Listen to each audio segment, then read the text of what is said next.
पाठ क्रमांक 18. बहुमोल जीवन. जीवन हा महासागर आहे. त्याच्या तुफान लाटांना बघून मनुष्य घाबरतो, परंतु त्याच्या तळाशी दडलेल्या रत्नांचा शोध घेण्याचा तो प्रयत्न करीत नाही. जीवन फुलासारखे असू द्या, मात्र ध्येय मधमाशीसारखे ठेवा.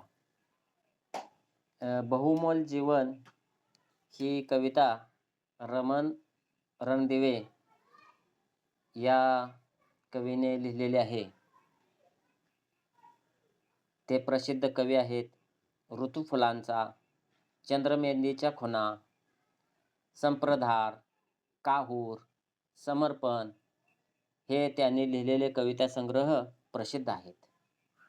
बहुमोल जीवन ही कविता काहूर या कविता संग्रहातून घेतली आहे. जीवन जगताना प्रत्येकास सुखदुःखांना सामोरे जावे लागते. जीवनात आलेल्या संकटांना आपल्याला तोंड देता आले पाहिजे, असा बहुमोल संदेश या कवितेतून कवीने दिला आहे. मनासारखे सारे काही जीवनात या घडते का, फुले निखळून पडती तरीही झाड सारखे झडते का.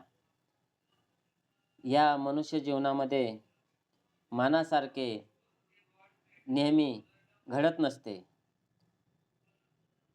फुले निखळून पडत असतात, झाडाची फुले निखळून पडतात, पण झाड मात्र झडत नाही.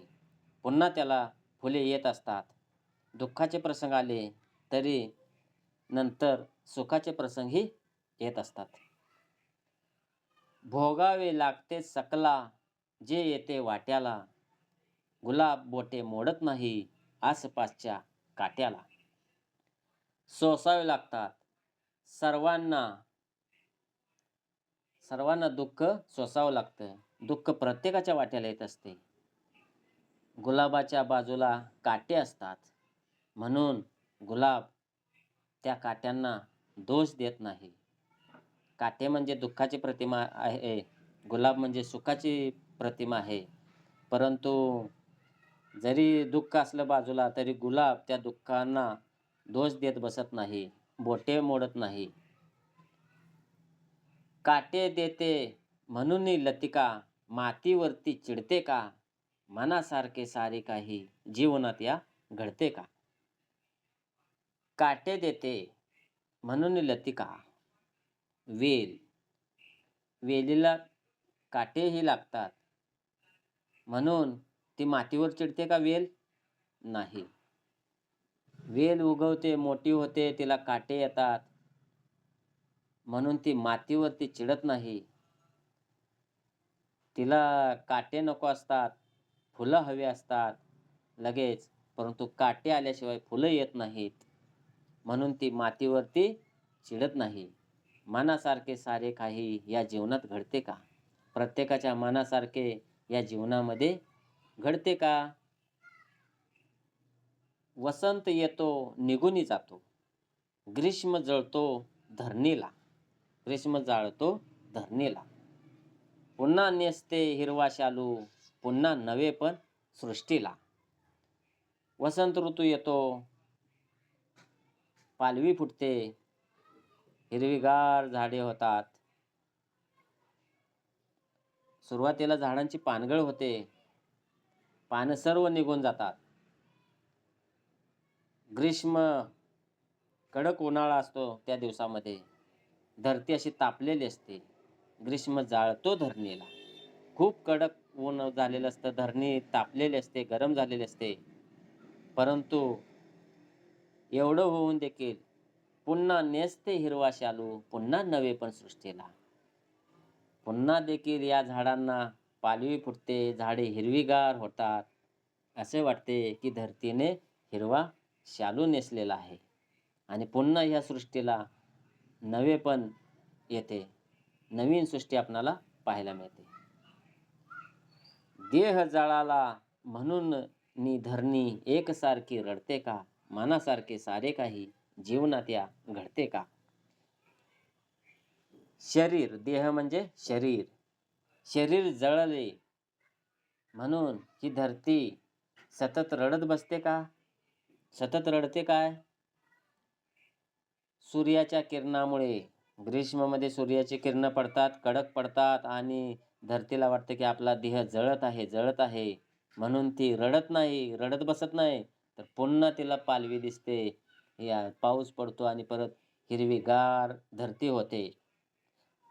जीव मनासारखे सारे काही जीवनात या घडते का?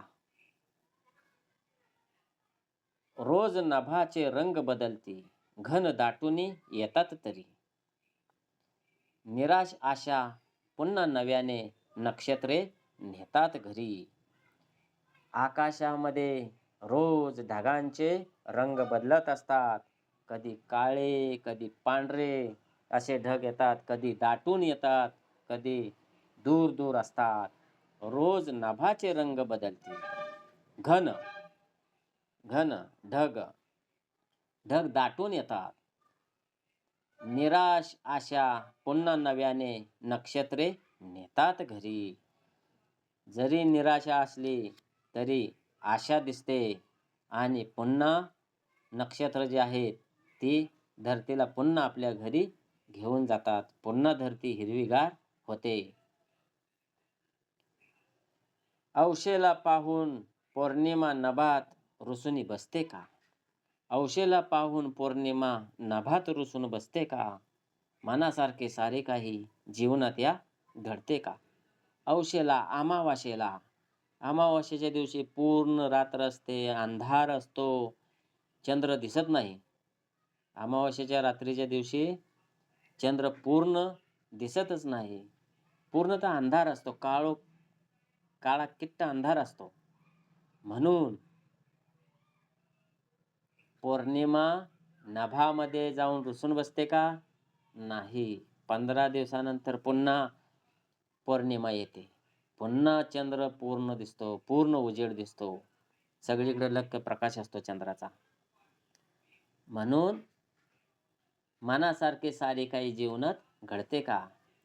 अमावास्या म्हणजे दुःख आहे. दुःखाला पाहून पौर्णिमा रुसून बसत नाही, तर तिला सामोरे जाते आणि मग नंतर पौर्णिमा येते, पूर्ण उजेड येतो. जीवनाचं हे आपले असंच आहे. सुख दुःखाची ऊन सावली येते जाते, राग नको. सुख दुःखाची ऊन सावली येते जाते, राग नको. संकटास लिलया भिडावे, आयुष्याचा त्याग नको. जीवनामध्ये सुख येणार, दुःख येणार. जसे या पृथ्वीवरती ऊन येते, सावली येते, ऊन येते, सावली येते, ऊन सावलीचा खेळ सुरू असतो, तसा आपल्या जीवनामध्ये सुख दुःखाचा खेळ सुरू असतो.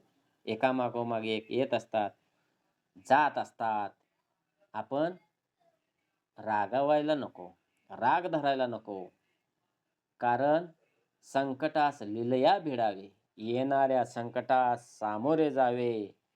सहजपणे लिलया सहजपणे भिडावे, सामोरे जावे.